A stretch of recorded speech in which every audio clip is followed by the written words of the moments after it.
plat di sini yang kita berikan beda potensial, di sini plus, di sini minus, maka di antara plat ini kan pasti ada medan listrik.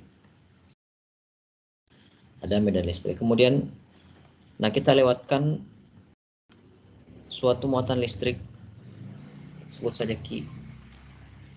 Dan muatan listrik ini dia negatif. Nah, maka muatan listrik ini pasti akan ketarik tuh ke salah satu plat, yaitu plat positif. Dia akan mendapatkan gaya listrik di sini. Berapa besar gaya listrik yang dirasakan oleh muatan listrik ini? Nah, itu bisa kita dapatkan dengan persamaan F sama dengan Q dikalikan dengan E. Jadi di antara dua plat sejajar ini ada medan listrik E. Ada medan listrik E.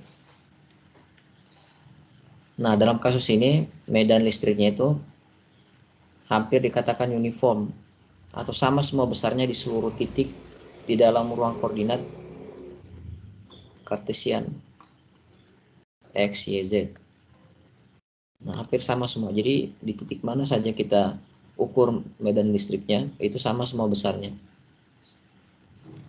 Oke, jadi F sama dengan Q kali E.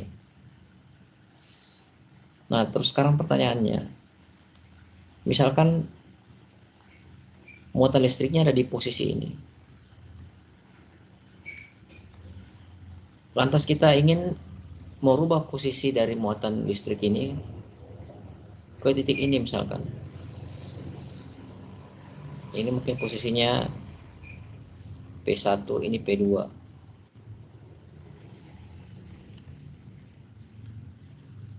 Maka kita lihat, kita butuh gaya eksternal tentunya.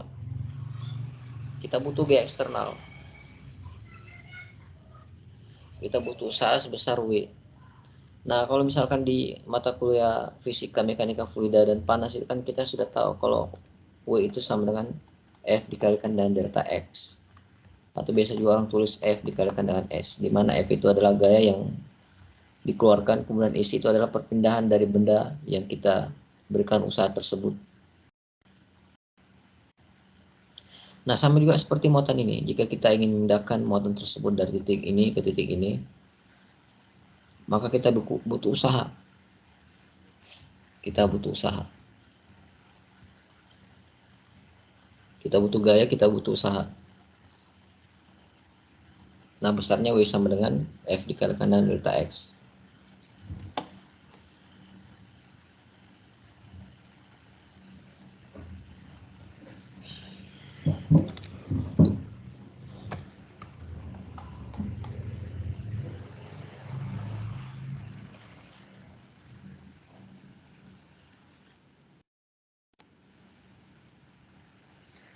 Nah, di buku ini disebutkan bahwa usaha untuk memindahkan suatu muatan dari satu titik ke titik lain itu diberikan tanda negatif. Nah, apa maksud dari tanda negatif ini? Jadi kita kembali ke contoh yang ini. Nah, secara alamiah muatan ini itu akan terdorong secara otomatis ke sebelah kiri. Muatan ini akan mendapatkan gaya dorong sebelah kiri, sehingga kita misalkan mau mengembalikan ke posisi semula. Contoh misalkan muatannya sudah berada di posisi ini.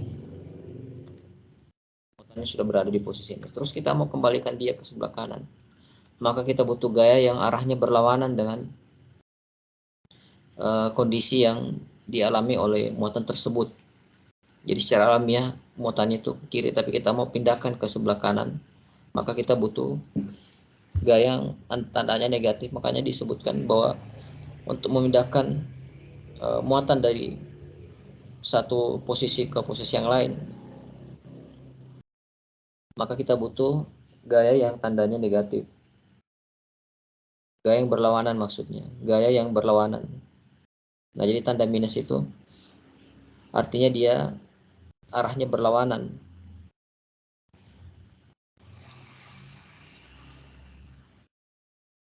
Jadi hukum Newton berapa itu ya? 3 kalau tidak salah. F aksi sama dengan minus F reaksi.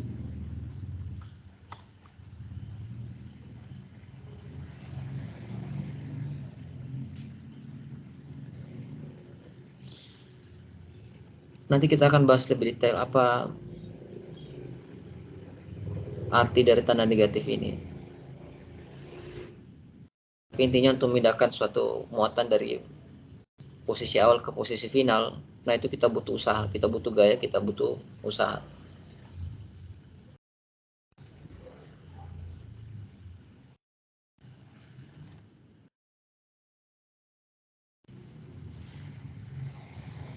Oke, jadi bentuk dasarnya itu W sama dengan Q dikalikan dengan E dikalikan dengan S. Nah, kita lihat di sini dW sama dengan minus Q kali E kali dengan dL.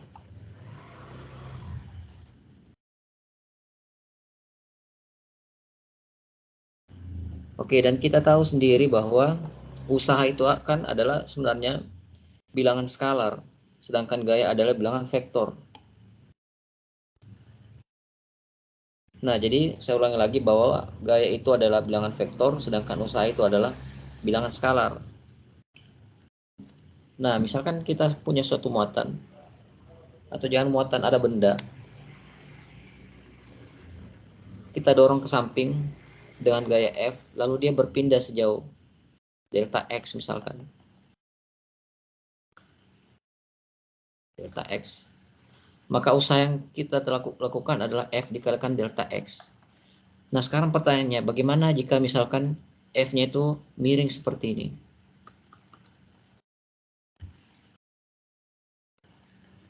Maka F-nya ini berubah menjadi F cosinus theta. Jadi kita cari proyeksinya di sepanjang yang paralel dengan pergerakannya, yang searah atau paralel dengan pergerakannya. Itu kalau dia miring. Sehingga W kita bisa tuliskan juga sama dengan F cosinus theta lalu dikalikan dengan S-nya atau delta X-nya. Nah, ini kan kalau kita tulis dalam notasi vektor, F kalau vektor kan kita kenal begini, dot produk A di dot B sama dengan A B A kali B cosinus theta. Jadi bedakan ini dot ya, ini kali biasa. Jadi magnitude A kali magnitude B cosinus theta. Nah, berarti ini kita bisa tuliskan dengan F dot S. W sama dengan F dot S. Nah, mudah-mudahan bisa dipaham Bapak Ibu. Nah, kemudian kalau misalkan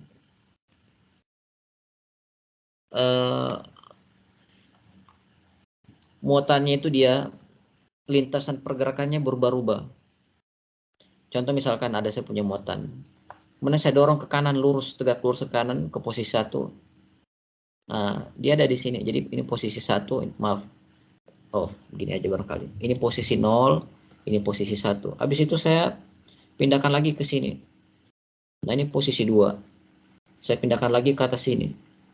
Nah, ini posisi 3. Nah, berarti kan di sini ada F di dot dengan delta X1. Kan begitu. F di dot dengan delta X1, kemudian di sini F di dot dengan delta X2. Kemudian di sini ada F dot delta X3. Atau saya bisa simpulkan bahwa usaha yang saya keluarkan untuk memindahkan muatan ini dari posisi awal ke posisi akhir itu sama dengan F dot delta X1 ditambah F dot delta X2 ditambah F dot delta X3.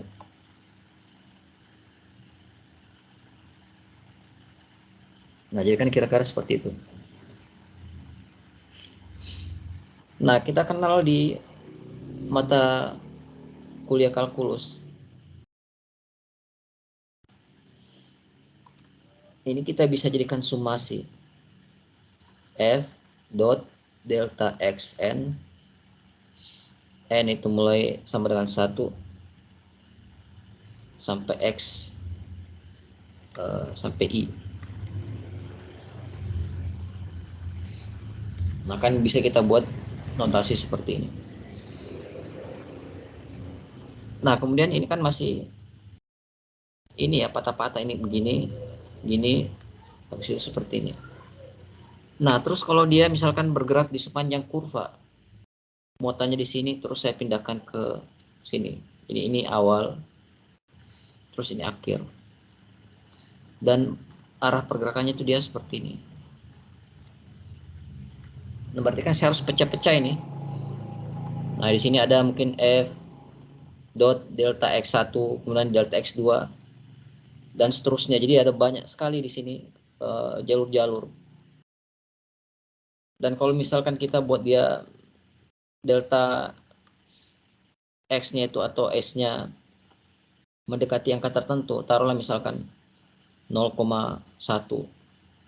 mm, maka dia kan akan patah-patah seperti ini. Jadi seperti kita gambar garis tapi dalam resolusi yang rendah. Nah, gimana kalau kita buat delta X-nya itu mendekati 0?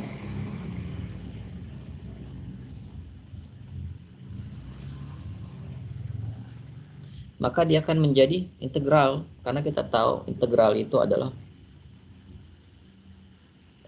sigma, gimana notasinya, limit delta X mendekati 0, kemudian di sini sigma F, ini delta X, makanya kan sama dengan integral F dot ds.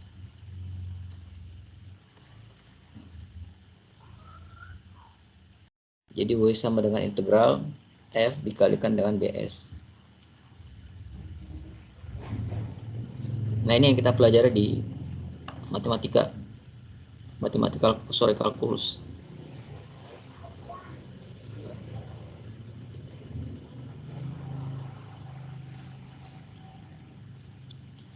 Baik, kita lanjut kembali. Nah, ini W sama dengan minus Q integral E dot dl. Jadi bentuk awalnya itu kan dia kayak begini. F itu sama dengan Q dikalikan dengan E. Kemudian W sama dengan F dikalikan dengan S. Atau Q dikalikan dengan E dikalikan dengan S. Nah, ini kan berlaku cuman pada kondisi muatan itu dipindahkan dari titik awal inisial ke titik final dalam satu garis lurus, di mana gaya yang didapatkan atau medan listriknya itu dia seragam dari titik awal ke titik akhir. Nah, gimana kalau lintasannya nggak garis lurus? Maka kita pakai W sama dengan minus Q, maaf saya lupa taruh minusnya sini, integral final inisial kemudian dikalikan dengan E dot ds. Nah, kenapa pakai dot di sini? Ya, seperti yang saya sudah perlihatkan tadi sebelumnya. Balok kalau kita mau kita dorong, kalau misalkan dia membentuk sudut dengan pergerakannya, maka kita harus di dot. Harus di F cos theta kemudian dikalikan dengan panjang pergerakannya, harus paralel dia. Nah, ini akan keluar skalar nanti karena ini saja sudah menghasilkan bilangan skalar. E dot ds. E itu adalah besaran vektor intensitas atau kuat medan listrik. Ingat, E itu adalah simbol dari intensitas atau kuat medan listrik. ds itu besaran vektor juga arah.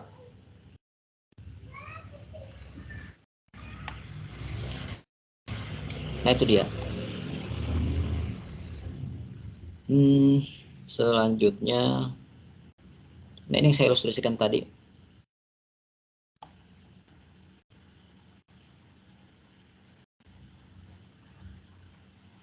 Nah, kalau dia seragam, kuat medannya seragam, dan kemudian perpindahannya juga itu linear, garis lurus saja, ya kita bisa langsung pakai rumus ini. yang saya tuliskan tadi. Q kali E kalikan dengan S. Ini juga sama. Q kali E kali LBA. Sama aja sih, LBA itu sama dengan jarak sebenarnya. Baik, ini ada contoh soal. Jadi katanya ada suatu medan listrik, dia punya fungsi, ada suatu electric field atau medan, kuat medan listrik punya fungsi medan seperti ini. Jadi kuat medan listrik punya fungsi medan seperti ini. Nah, ini kita bisa lihat bahwa persamaan ini adalah medan vektor. Kita masukkan koordinat dalam ruang kartesian, maka keluar vektor. Nah, ini adalah fungsi vektor, vektor function. Kita masukkan koordinat, keluar vektor. Nah, kalau dia sudah punya fungsi seperti ini, berarti kita sudah bisa pastikan medan listriknya ini tidak seragam. Jadi di setiap titik dalam ruang itu punya nilai yang berbeda-beda. Nah, beda mungkin tadi yang dua plat sejajar, plat kapasitor misalkan. Nah, itu kan medannya seragam. Nah, tapi kalau di soal ini, kuat medannya itu dia berubah-ubah tergantung di mana titik dalam ruang yang kita mau amati. Nah, fungsi medannya seperti ini. E sama dengan Y, AX tambah XAY tambah 2AZ. Nanti kalau kita masukkan koordinat kartesian, dia kan keluar vektor nanti. Sebenarnya biasa orang tulis juga AX ini sama dengan I, AY sama dengan J, kemudian AZ-nya sama dengan K. Nah, kemudian kita ditanya untuk mencari tahu berapakah usaha yang diperlukan untuk memindahkan muatan sebesar 2 kolom dari titik B 1,01 1,0,1 ke titik A 0,8 0,61. Nah, ini kan dia pindahkan dari satu titik ke titik yang lain. Gimana lintasannya? Apakah dia garis lurus atau gimana? Nah, ini kita diberitahu lagi bahwa muatan itu dipindahkan mengikuti busur lingkaran. Nah, busur lingkarannya itu persamaannya seperti ini. Jadi kalau kita lihat persamaan X kuadrat tambah Y kuadrat sama 1, ini adalah persamaan dari suatu lingkaran. Jadi lingkaran dengan jari-jari 1. Nah, dia berada pada Z sama dengan 1. Jadi bayangkan aja Bapak Ibu gambar lingkaran di bidang XY. Diameternya jari-jarinya 1. Lalu Bapak Ibu angkat ke atas setinggi Z sama dengan 1. Nah, itulah dia lingkarannya. Nah, jadi muatannya itu dipindahkan mengikuti lintasan dari lingkaran tersebut. Nah, coba kita visualisasikan dulu. B1101 0,8 0,61.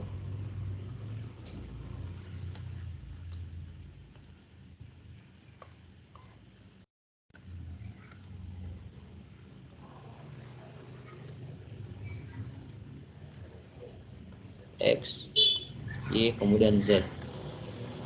101, X1, Y1, X1, Y-nya 0, Z-nya 1. Nah, berarti kan dia ada di, saya pakai warna lain dulu.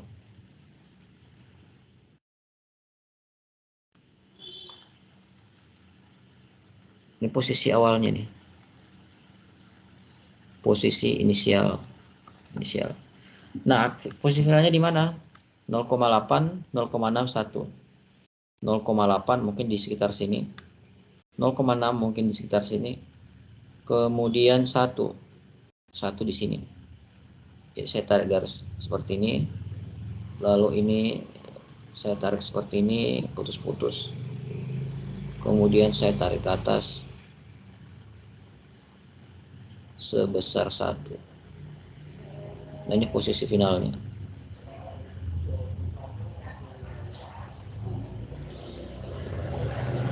Nah, jadi kalau kita lihat dari atas, ini berada dalam satu bidang Z yang sama ya, karena Z-nya kan sama-sama 1.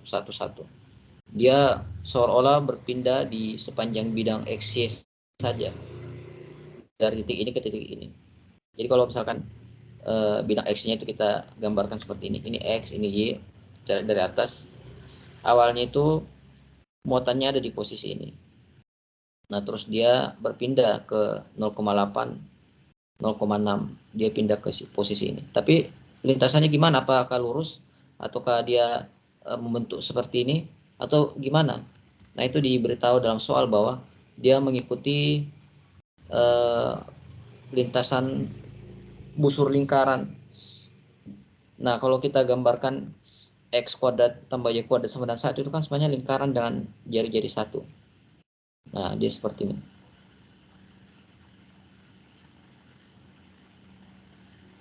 Nah, dengan jari-jari 1. Oke, jadi dia melengkung nanti jadinya. Dia melengkung ke sini. Nah, ini lintasannya dia. Lintasan dari perpindahan muatan tersebut. Nah, mungkin mudah-mudahan ini bisa dipaham Bapak Ibu. Jadi ini sebenarnya kita melatih otak kita berpikir bagaimana memahami suatu fenomena. Nah, karena sebenarnya di kuliah itu kita belajar untuk ini membiasakan diri memahami sesuatu yang rumit. Nah, jadi itu sebenarnya inti dari perkuliahan. Ilmunya itu belakangan aja. Nah, yang penting itu adalah pembiasaan, karena nanti mungkin yang belum kerja, kalau sudah kerja kan itu sudah macam-macam nanti problemnya. So, kalau datang relay baru, sudah datang mesin baru, nah kita dipaksa belajar gimana cara kita bisa mempelajari dan memahami mesin tersebut. Nah, ini sama di kuliah juga seperti itu. Di kuliah apa saja. Baik, kita langsung lihat langkah selanjutnya. Oke, kita pakai rumus W sama dengan minus Q integral A, B, E, dot DL. Nah, jadi E-nya itu kan dia punya fungsi medan vektor seperti ini. Langsung kita dotkan saja. DL-nya itu DX AX tambah DY AY tambah DZ AZ. Ini dalam koordinat rektangular DL. Jadi panjang dalam koordinat kartesian DL, vektor panjangnya itu kan sama dengan komponen vektor DX AX tambah DY AY tambah DZ AZ, atau bisa orang tuliskan juga ini ya. Ya, kalau kita mau lihat posisi dalam ruang kartesian kan di AI ditambah BJ ditambah CK, ya kan seperti ini. Jadi posisi kalau kita mau tunjukkan posisi dalam ruang kartesian, nah sama juga. Jadi DL sama dengan DX AX tambah DY tambah DZ AZ. Nah, ruang kartesian. Nah, ini misalkan DX-nya di sini, D-nya di sini, kemudian DZ-nya di sini. Nah, berarti kan kalau posisi di sini, nah itu kan sebenarnya adalah penjumlahan 3 koordinat. Koordinat DX, D, sama DZ-nya. Nah, ini sama seperti itu. Ini kita dotkan. Ingat, dot produk itu kalau dia komponen vektornya berbeda, maka perkalian dotnya itu sama dengan 0. Contoh misalkan I dikali di dot dengan J, nah itu yakin sama dengan 0. Nah, kalau I didot dengan I, itu baru sama dengan 1. Begitu pula J didot dengan J, itu sama dengan 1. K dengan K, nah sama dengan 1 juga. Nah, sehingga apa yang kita lihat di sini, ya AX kan ini kan kalau kita kali masuk nanti, kita kali masuk, maka yang ada hasilnya itu cuma ini saja, Y kali DX, X kali DY, dan 2 kali DZ.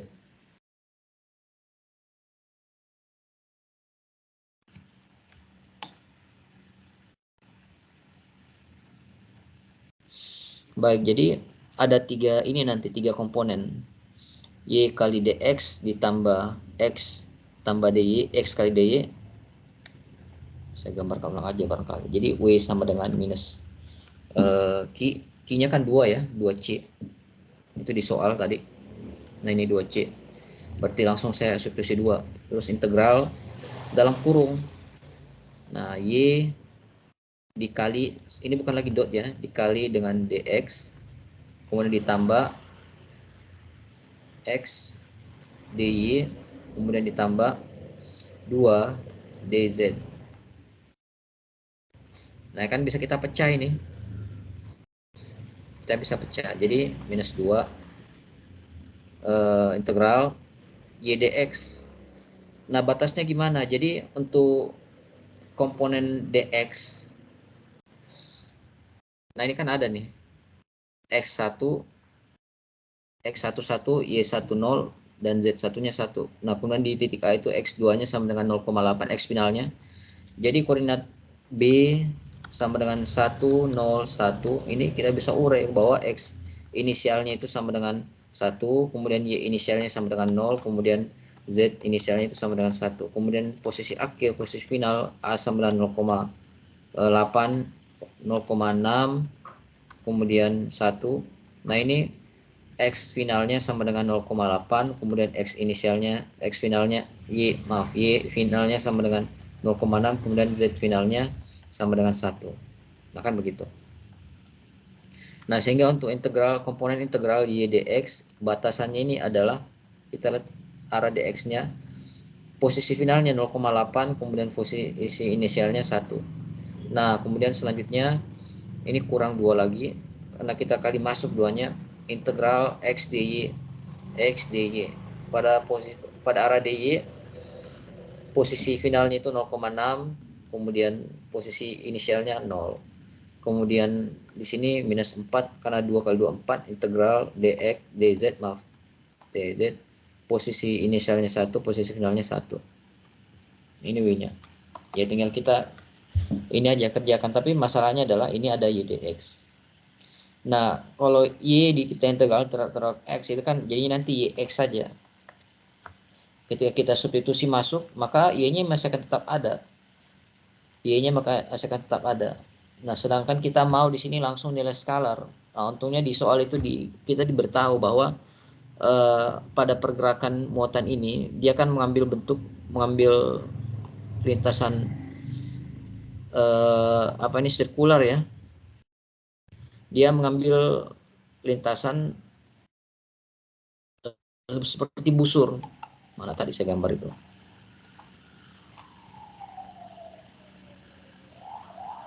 Nah, ini dia. Dia mengambil lintasan seperti busur. Nah, jadi posisi perpindahannya ini kita bisa relasikan dengan x kuadrat tambah y kuadrat sama dengan 1 dan z sama dengan 1. Jadi kalau misalkan dia berada di posisi y sama dengan 1, berarti kan di posisi x-nya itu kita bisa masukkan ke dalam sini untuk cari tahu. Jadi x-nya sama dengan 1 dikurang y kuadrat. Atau ketika muatan tersebut berada di koordinat y sama dengan 1, berarti dia berada pada koordinat x sama dengan 0. Jadi 1 kurang 1 kuadrat. Nah, jadi kira-kira seperti itu. Nah, ini kita bisa konversi. Y itu sama dengan, jadi berdasarkan persamaan x kuadrat tambah y kuadrat sama dengan 1. Y itu kan sama dengan 1 dikurang x kuadrat, terus kita akarkan seperti ini. Nah, begitu pula sebaliknya, x itu sama dengan akar 1 kurang y pangkat 2. Nah, itulah yang ditunjukkan di buku. Nah, ini. Nah, gimana kita menyelesaikan integral dalam bentuk seperti ini? Ini lumayan ribet caranya. Jadi kalau mau gampang langsung pakai MATLAB aja atau pakai software yang beredar di internet, atau bisa juga pakai ada itu situsnya.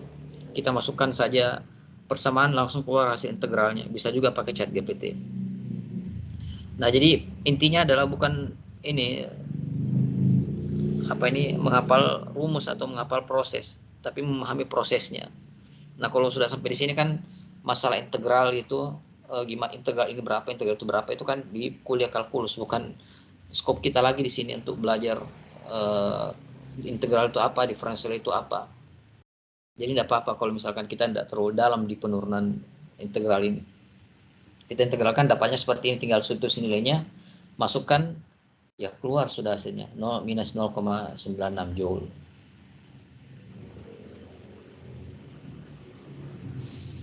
Nah, apa artinya? Dia bernilai minus di sini. Bernilai minus. Apa artinya kalau dia bernilai minus?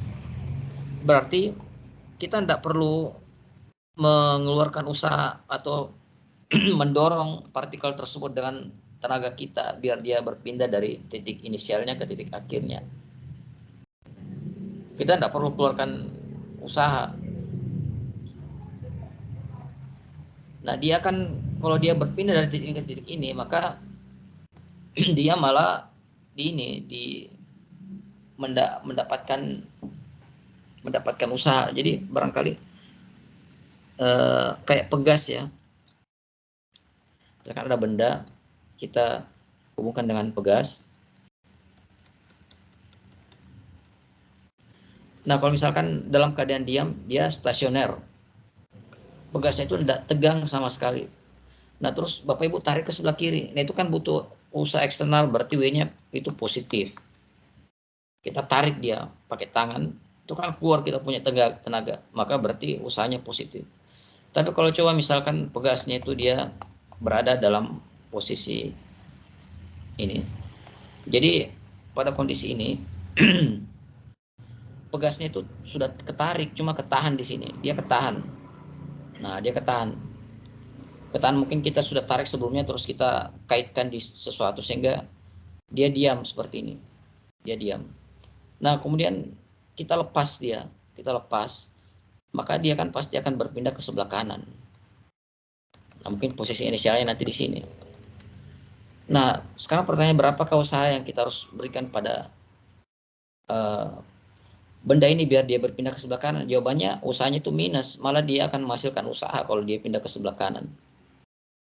W-nya sama dengan negatif. Nah, seperti itu yang terjadi pada partikel kita. Jadi kemungkinan dia itu sedang dalam perjalanan menuju, jadi misalkan ini ada plat bermuatan positif, terus ini ada muatan bermuatan negatif. Nah, ini kan akan tertarik ke sini. Jadi kalau dikatakan berapakah usaha yang kita keluarkan untuk memindahkan muatan dari posisi inisial di sini kemudian posisi final di sini, jawabannya itu tidak ada, malah minus usahanya. Nah, malah dia minus. Nah, jadi seperti itu barangkali ininya, ilustrasinya.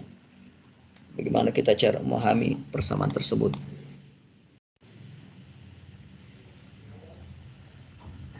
Nah, kemudian case yang kedua, bagaimana kalau misalkan muatannya itu berpindah tapi bukan dalam lintasan busur lingkaran lagi. Nah, kalau ini kan dia lintasannya busur lingkaran. Gimana kalau dia lintasan lurus? Nah, berarti kan kalau dia lintasan lurus kita harus cari tahu dulu berapa dia punya fungsi lintasannya. Nah, kalau lintasan lingkaran kan ya jelas ya. Ini membentuk lingkaran. Nah, kalau garis lurus gimana dia punya fungsi perpindahan? Nah, itu buku sudah dijelaskan juga. Nah, jadi dia berpindah dari dalam ruang koordinat 3 dimensi x, y, z inisial ke x, y, z final.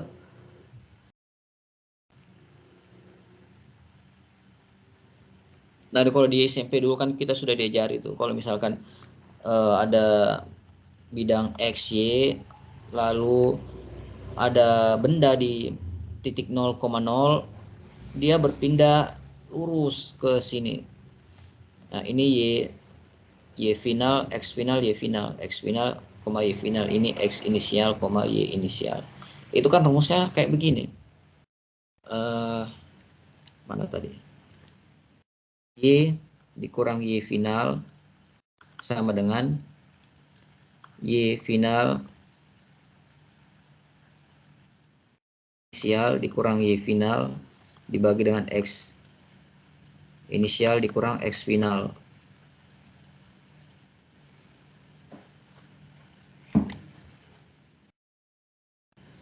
Sama dengan dikalikan dengan x dikurang x final. Kan begini rumusnya. Jadi kita bisa cari tahu nih, ini garisnya fungsinya seperti apa. Nah, karena dia berpindah dalam ruang 3 dimensi, berarti fungsi perpindahannya juga ada 3. Ini meskipun dia garis lurus, tapi fungsi perpindahannya itu ada 3. Nah, jadi Y sama dengan minus 3 kali X kurang 1. Ini kalau kita masukkan nilai-nilai Y final sama Y inisialnya, begitu pula X final sama inisialnya, maka dapatkan seperti ini. Nah, untuk persamaan kedua dapatnya seperti ini.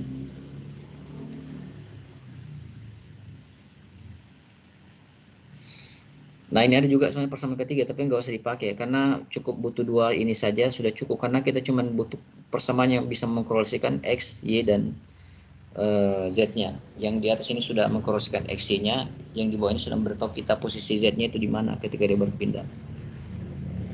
Nah, kemudian ya dengan cara yang sama ya, seperti yang kita buat sebelumnya tadi. 1, 2, 3, integral Y dx, integral X dy, integral dz. Masukkan batasnya, nanti kalau sudah itu kita konversi Y-nya, YX dan Z-nya kita konversi. Biar sama dengan ininya, dengan perpindahannya. Nah, dapatnya 0, minus 0,96 Joule. Jadi ternyata sama Bapak Ibu. Mau seperti apapun lintasannya, itu tidak berpengaruh. Tidak berpengaruh terhadap usaha yang kita keluarkan.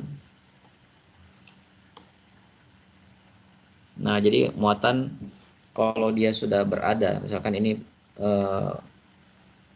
plat kapasitor A, kemudian ini B, ada muatan di sini. Kita pindahkan dia ke posisi ini misalkan. 1, ini posisi 2, ini posisi 3. Nah, ini kan kalau kita hitung panjangnya beda-beda pasti. Yang miring pasti lebih panjang daripada yang tegak lurus langsung. Tapi ternyata usahanya itu sama. Di sini sama, ini sama, ini sama juga. Nah, itu yang ditunjukkan pada kita.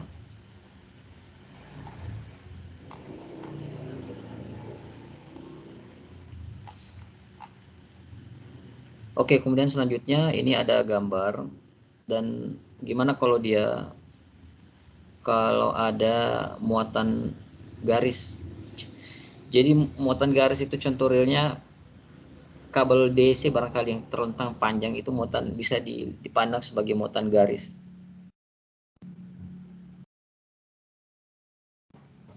Muatan garis. Kemudian gimana kalau misalkan ada muatan di sekitar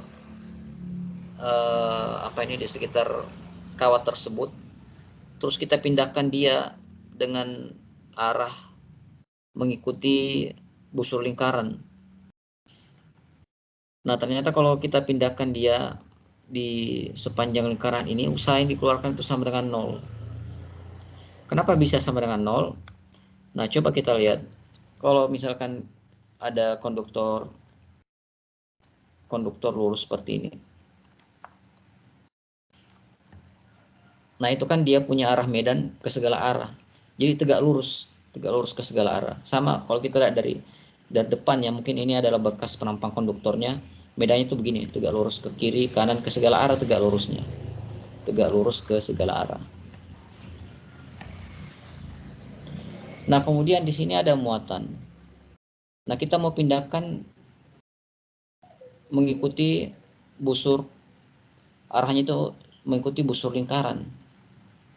Nah, berarti kan ini ada E, kemudian ada perpindahan DS.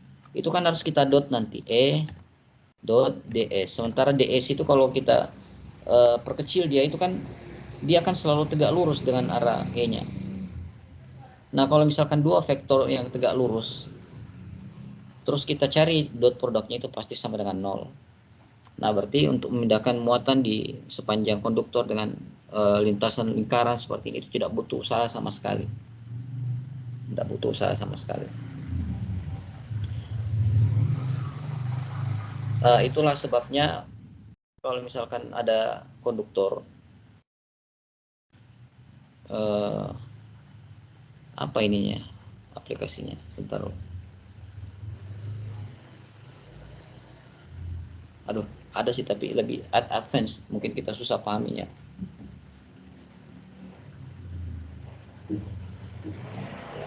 Oke, jadi seperti itu yang dijelaskan dalam buku.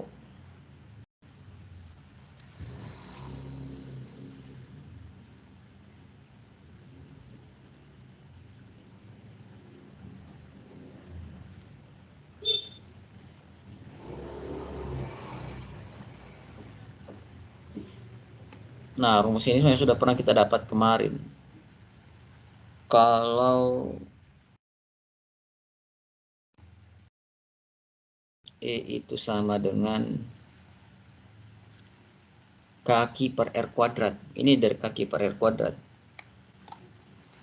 E sama dengan kaki per R pangkat 2. Kalau hukum kolom kan F sama dengan K kali Q1 kali Q2 per R pangkat 2. Nah, kita tahu kalau F itu sama dengan E dikalikan dengan S atau delta X, atau bisa juga dikalikan dengan R. Nah, sehingga E itu sama dengan F per R.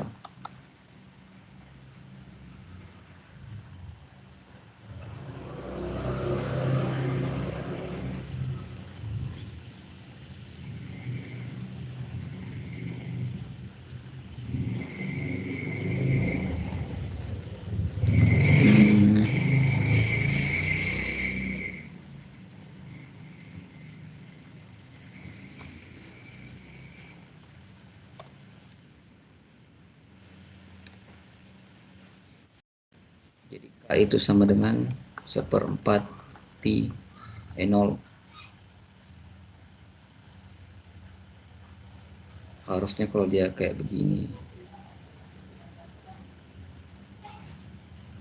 Oh iya, nggak ada R-nya. R-nya nggak kuadrat.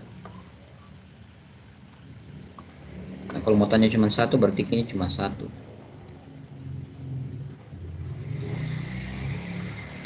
Nah, jadi kira-kira seperti itu. Ini rumus basic. Saya kira Bapak Ibu sudah pernah melihat sebelumnya juga. Nah, ini langsung saja. Ini adalah usaha yang kita butuhkan untuk memindahkan muatan dari titik A ke titik B, di mana medan listrik ini dia berasal dari ini muatan garis, atau dari kabel atau kawat lurus. W sama dengan minus Q rho L. Ini sebenarnya rho L adalah densitas atau kerapatan muatan. Densitas atau kerapatan muatan.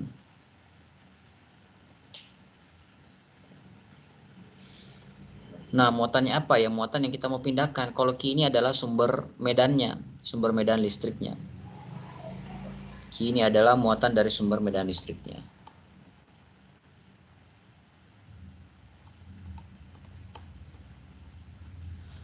Oke, terakhir ini ada definisi dari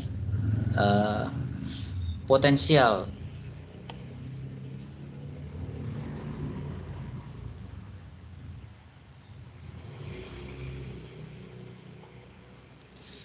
Nah, mungkin selama ini kita sudah dengar apa sih, kita sudah dengar apa itu tegangan. Tapi pertanyaan, apa sih tegangan itu sebenarnya, apa definisinya? Kalau di lab-lab itu, di lab atau laboratorium biasa dikasih tahu sama asisten. Kalau ternyata tegangan itu adalah usaha yang kita butuhkan untuk memindahkan satu muatan dari satu titik ke titik yang lain. Nah, itu benar sebenarnya. Tegangan itu sebenarnya adalah beda potensial. V tegangan itu sama dengan beda potensial. Atau bisa juga dituliskan usaha yang diperlukan untuk memindahkan satu muatan dari satu titik ke titik yang lain.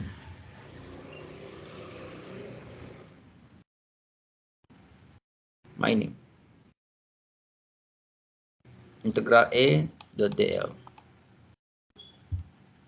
VAB sama dengan minus integral E dot dl volt. Jadi satuan tegangan atau beda potensinya itu ada sama dengan volt.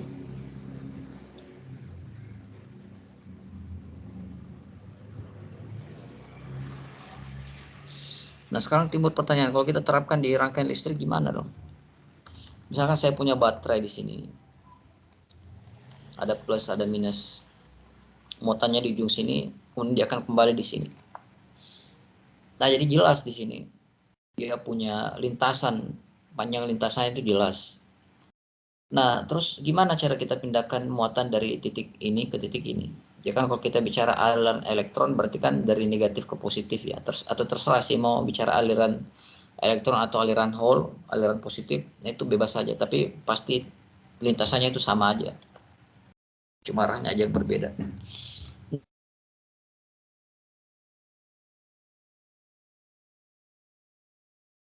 Nah, berarti kan kita butuh kabel. Nah, kabelnya itu bisa ya macam-macam ya. Panjangnya bisa macam-macam, arah lintasannya macam-macam. Ada mungkin yang paling sederhana langsung disambung ke sini, itu melalui satu resistor. Atau ada juga yang dia berbelit-belit dulu, dia kemana-mana dulu. Kemana-mana, habis itu baru sampai ke sini. Nah, seperti yang kita tunjukkan dalam contoh soal yang tadi, bahwa tidak peduli ya gimana lintasannya, mau panjang bagaimana lintasannya, yang penting itu adalah posisi akhir dan posisi finalnya. Posisi akhir, posisi final langsung kita tarik garis lurus di sini berapa panjangnya. Nah, itu yang penting. Jarak antara posisi final dan posisi akhir, tidak peduli berapa panjang. Makanya mau berapapun panjang kabelnya, tegangannya itu ya sama juga dari ujung ke ujung ya, maksud ujung ke ujung. Kalau kita ambil per segmen ya beda lagi ceritanya kalau per segmen. Nah, ada sumber tegangan, terus ada 3 resistor. Nah, kayak gini. Nah, ini kan kalau resistansinya beda, misalkan 1 ohm, 2 ohm, 3 ohm, ini beda potensinya pasti beda-beda. Nah, tapi kalau kita ukur dari ujung ke ujung sini, itu akan selalu sama. Mau kita pasang 100 resistor juga, itu akan tetap sama tegangannya. Nah, kecuali mungkin baterainya itu punya karakteristik dinamis ya. Kan kadang baterai itu kalau misalkan baterai baru, nah tegangannya mungkin kalau dia baterai A3 1,2 volt, ya kalau sudah lama dipakai, sudah banyak terbuka ban, itu bisa drop jadi 1,1. Tapi ini masalah karakteristik ininya, materialnya bukan berarti bahwa rumus tegangan sama dengan integral B A kemudian apa tadi ini E ya, E dot ds itu adalah rumus yang salah, bukan seperti itu. Nah, jadi kira-kira seperti itu Bapak Ibu. Nah, untuk pertemuan hari ini mungkin cukup sekian dulu saja. Nanti kita lanjutkan lagi di pertemuan pekan depan. Hari apa ya? Oh, hari ini. Kita Idul Fitri. Ya udahlah, berarti pekan depannya lagi. Baik, Bapak Ibu, mungkin untuk pertemuan hari ini cukup sekian dulu. Terima kasih atas kehadirannya. Sampai jumpa di pertemuan selanjutnya. Assalamualaikum warahmatullahi wabarakatuh. Waalaikumsalam warahmatullahi wabarakatuh. Waalaikumsalam warahmatullahi wabarakatuh. Terima kasih, Pak.